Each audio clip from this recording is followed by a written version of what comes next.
So life starts here when you're born, right? And then it travels along and stuff's going to happen to you. And I'm sorry to make you the recipient of this, but it ends here when you die. And I thought, yeah, okay, everyone realizes that, and that's the path, right? And you go along, and that's your path. But what was happening to me, and I went, oh, this probably happens to a lot of people, especially people who are trying to achieve something great with their lives, but I think it happens to everybody. I think it's symptomatic of relationships and of work. You travel along here, and of course, things start going a bit different to what you planned, and this is what happened to me. At 40, I was realizing, and then you likely end up over here, and here's where it'll end, and you'll die.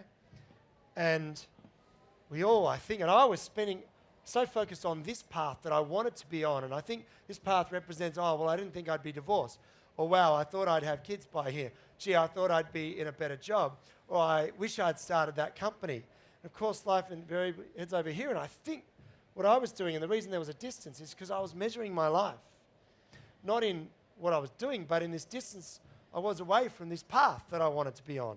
I thought, shit, and even when things have gone well, I'm still always focused ahead, like on this goal.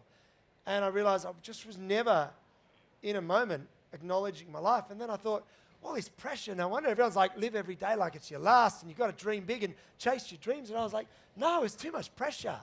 We can't. I think it's more important, because what I realized is, God, if I keep going like this, I get to hear, as someone who's failed 5 businesses and three careers, the only failure would have been if I'd spent all my life measuring it in this distance so I was away from something, and therefore actually not ever fucking appreciating it. Excuse my language. Then I went, that would be a failure, because I would sure as hell lie there and go, damn it, I wish I had. And I thought, okay, so it's less important the path I'm on or what's ahead. It's more, all I got to do is just acknowledge every day that this is actually my life. And so I did start doing that. And suddenly all the weight left, and suddenly I was connected with the moment, and I felt connected, and all my memories then started being me. And so that was my epiphany. I was like, it matters less what you do. That's not to say don't keep aiming for big things and keep planning, but that's a plan. It's not your life. I thought the root of people's unhappiness and dissatisfaction with their lives is because they attach happiness and satisfaction and fulfillment to something that is not happening to them right now, something they want. Whereas I think your happiness is attached to what is right now.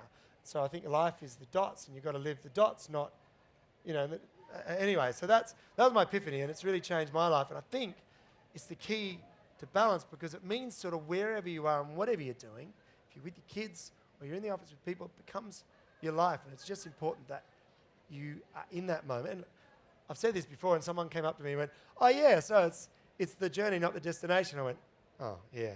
I guess someone else has figured this out before me. But for me, that was my realization that and I did change my life, and I'm 45 soon, and it's really changed my balance, my perspective, and everything feels very visceral, and problems are suddenly not so weighty because they're just the thing that is part of the plan. They're not the entirety of my happiness or lack thereof today.